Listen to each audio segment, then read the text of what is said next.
আসসালামু আলাইকুম। আশা করছি সবাই ভালো আছেন। আজকে আমি আপনাদের তৈরি করে দেখাবো আলু দিয়ে গরুর মাংস। একটা পাত্রে আমি পরিমাণ মতো লবণ নিয়ে নিলাম, হলুদ গুঁড়া 1.5 টেবিল চামচ,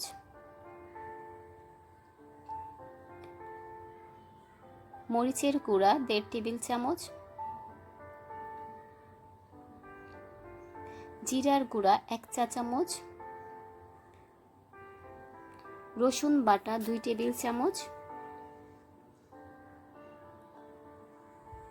পেঁয়াজ বাটা 2 টেবিল চামচ,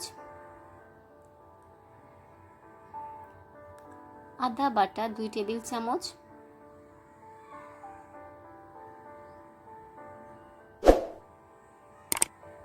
এবার সবকিছু ভালোভাবে মিশিয়ে নিব। সরিষার তেল দিয়েছি 6 টেবিল চামচের মতো। আবারও ভালোভাবে মেশাতে হবে। এখানে আমি গরুর মাংস নিয়েছি 1 কেজি পরিমাণ। মশলার সাথে মাংসগুলো ভালোভাবে মেশাতে হবে।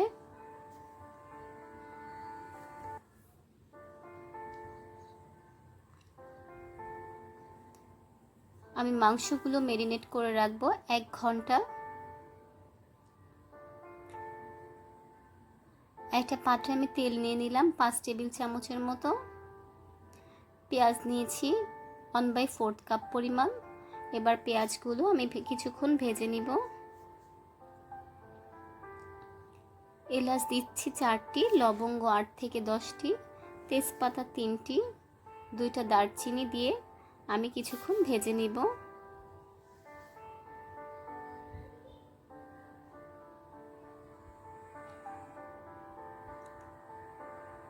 ম্যারিনেট করা মাংসগুলো কিছুক্ষণ ভেজে নিচ্ছি।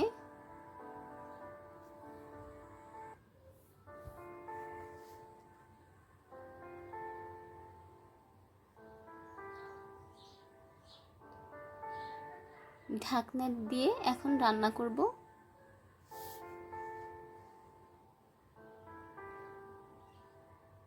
অনেকটা পানি বের হয়েছে, এই পানিতেই আমাদের মাংস 50% সিদ্ধ হয়ে যাবে।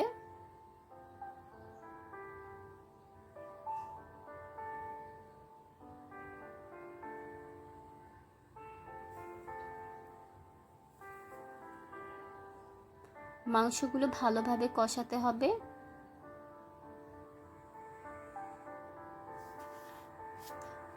এবার আলু দিয়ে দিলাম 4টি। আলুগুলো ছোট করে কেটে নিয়েছি। আলুর সাথে আর মাংসের সাথে ভালোভাবে মেশাতে হবে। আবারও ঢাকনা দিয়ে ঢেকে দিলাম। 5 মিনিট পর আমি ঢাকনাটা উঠিয়ে নেড়ে দিব।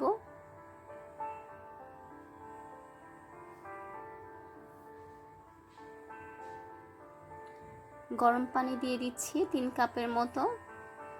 আমি কিছুটা ঝোল করে রান্না করব মাংসটা, তাই পানির পরিমাণ একটু বেশি দিয়েছি। ঢাকনা দিয়ে ঢেকে রান্না করব। অন্য আর একটা পাত্রে আমি এলাচ নিয়েছি 8টি, দারুচিনি 2টি ছোট টুকরা করে নিয়েছি, জিরা 2 টেবিল চামচের মতো ভেজে নিব। ভাজা হয়ে গেলে এটা একটা সাইডে রেখে দিব, পরে গুঁড়া করে মাংসতে দিব। আমার মাংসের আলু এবং মাংস সিদ্ধ হয়ে গেছে। এখন মরিচ দিয়ে দিলাম 6টি।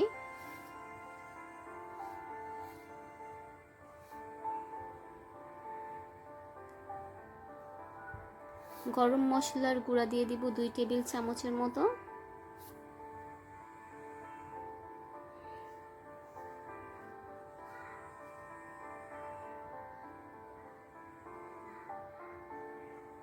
ঢাকনা দিয়ে ঢেকে 5 মিনিট রান্না করে চুলা বন্ধ করে দিব। আশা করছি আজকের রেসিপিটা আপনাদের কাছে অনেক ভালো লেগেছে। সবাইকে অসংখ্য ধন্যবাদ।